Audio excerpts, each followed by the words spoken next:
Hey guys, how you doing? I thought I'd just reach out to you and be able to send out another video. Just real quick, recently in the last couple of days, we've actually had some conversations that have been very similar. And the topic we're going to talk about is buyer's fatigue. Now, if you've been following the real estate industry as far as things that have been going on, it is definitely a seller's market. Homes are selling anywhere between 24 to 48 hours and ranging anywhere between $20,000, almost $100,000 over the appraised value. Pretty crazy. Really great for the sellers. Really awesome. They're able to be able to benefit the equity as much as they can. But on the flip side of that coin, we have buyer's fatigue. And so, an explanation what buyer's fatigue is just a little explanation of kind of the scenario that buyers are going through right now. Basically, going through a whirlwind of emotions and letdowns because they're blasting off several offers. Now, 18 months ago, we typically had a buyer, and once they're qualified, it would usually take us about 30 to 45 days and possibly write 1 to 2 offers. And we would typically get them into a home, unless it was special circumstances that the buyer was looking for something a little bit more specific. It would rarely be over 45 days. In today's market, it's taking anywhere between 45 days and 90 days for a buyer to be able to get into a home. And that's actually a very well qualified buyer. Not only the buyer is able to come in with their down payment and closing costs, but now they need the money, which is referred to as the appraisal gap. So what we're having to do is actually show quite a bit more homes, ranging anywhere between 50 to 60 homes, and we're having to make multiple offers, anywhere between 5 to 15 offers within probably a month and a half ratio.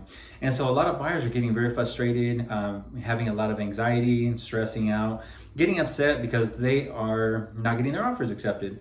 Well, unfortunately, that's just the market we're going with right now. And right now, the average buyer is actually competing against 25 to 30 other buyers for one particular house.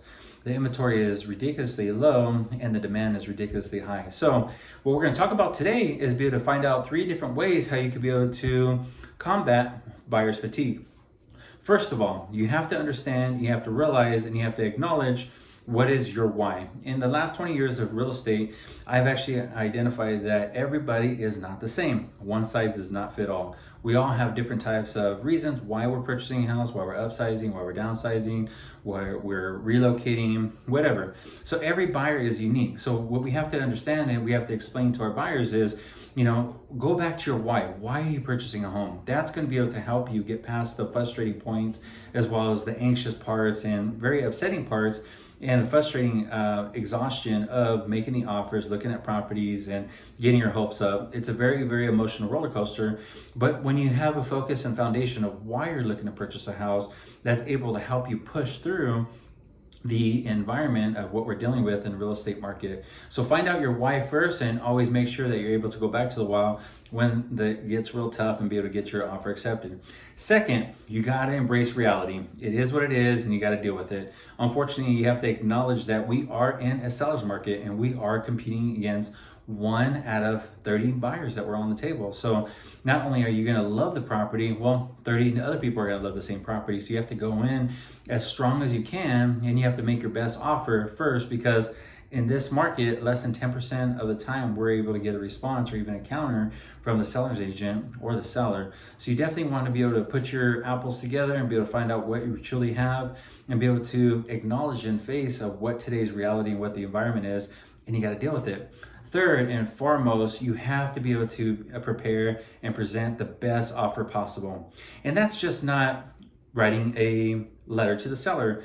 Unfortunately, that actually goes against our rules of ethics. So we can't necessarily do that unless fair housing allows us to have all of the buyers present offers. So if it's one buyer at a multiple, guess what? We can't even present that nice love letter to the seller. You have to be able to put your best foot forward. And when I say that, you have to be able to make sure all your ducks in a row, which meaning that your lender has to properly qualify you, which means that he has to run all your information or she has to run all your information, pull your W-2s, paycheck stubs, whatever they need to do to put a proper desktop underwritten approval as well as approval. And you have to show the funds you're available to be able to make the offer.